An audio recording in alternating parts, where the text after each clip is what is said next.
Aqui no estúdio, a partir de agora, a gente recebe o deputado federal eleito Mercinho Lucena, do Progressistas. Boa tarde, deputado, seja bem-vindo.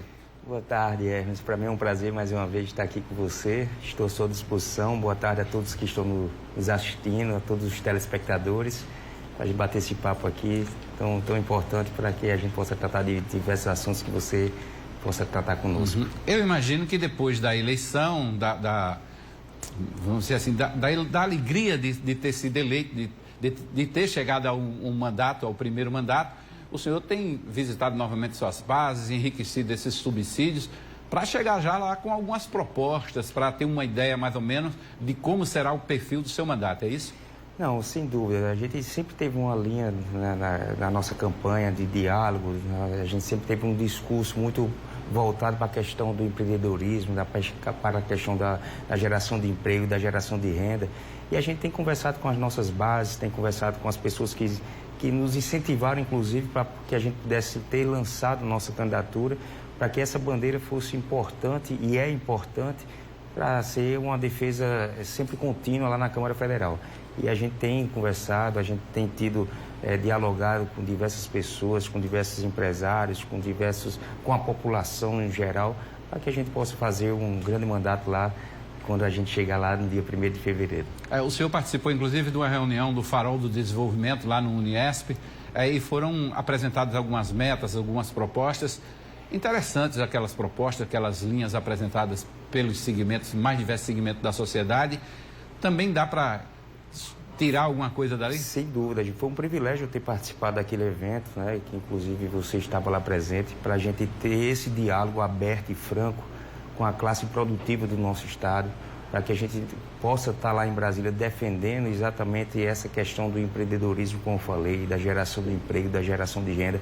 Eu acredito demais que a força motriz de qualquer economia, não só na Paraíba, mas no Brasil, é o empresário, é a força produtiva, e é importante nós estarmos sempre abertos, porque muitas vezes falta essa conexão, falta ter esse contato com os políticos para que possam levar as ideias, que possam apresentar propostas. Nós estaremos presentes nessa legislatura num momento muito importante do nosso país, que vai ser discutida uma reforma administrativa, que vai ser discutida uma reforma tributária, e a gente tem que estar próximo daquelas pessoas que vivem o dia a dia, daquelas pessoas que sabem onde é que estão os problemas, daquelas pessoas que estão enfrentando as dificuldades que o nosso país como um todo gera de acordo com a carga tributária, com tudo isso. Então, é importante sempre estar a gente participando desses encontros, a gente estar sempre aberto para poder fazer um mandato, um participativo, um mandato que a gente possa ouvir as questões sociais, a gente possa ouvir os trabalhadores, mas a gente possa ouvir principalmente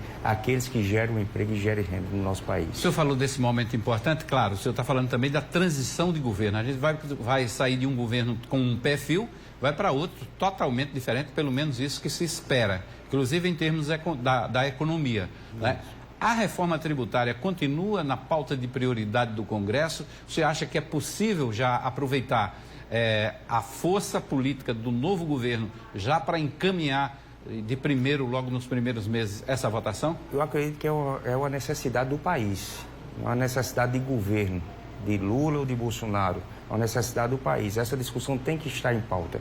Eu estou muito confiante de que nós temos, por exemplo, um vice-presidente como o Geraldo Alckmin, que ele tem essa vocação e tem essa possibilidade de diálogo, assim como o presidente está se colocando à disposição para poder conversar sobre esse assunto.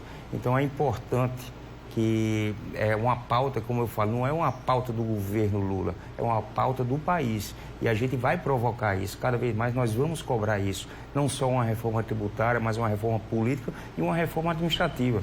É importante que exista formas de conter gastos, uma forma de que o governo não seja tão dispendioso, para que possa sobrar recursos exatamente para investimento em infraestrutura, investimentos necessários para que a gente possa produzir ainda mais e gerar mais riqueza e gerar mais prosperidade para o nosso estado e para o nosso país. O senhor falou de teto de gasto, a gente vai trazer uma reportagem aqui ainda nesta edição sobre a aprovação da PEC da transição, ontem na Comissão de Constituição e Justiça do Senado, que ela extrapola o teto de gasto em 140 bilhões. Tudo bem, é para as ações de assistência social, principalmente o Bolsa Família, que vai se excluir o Auxílio Brasil.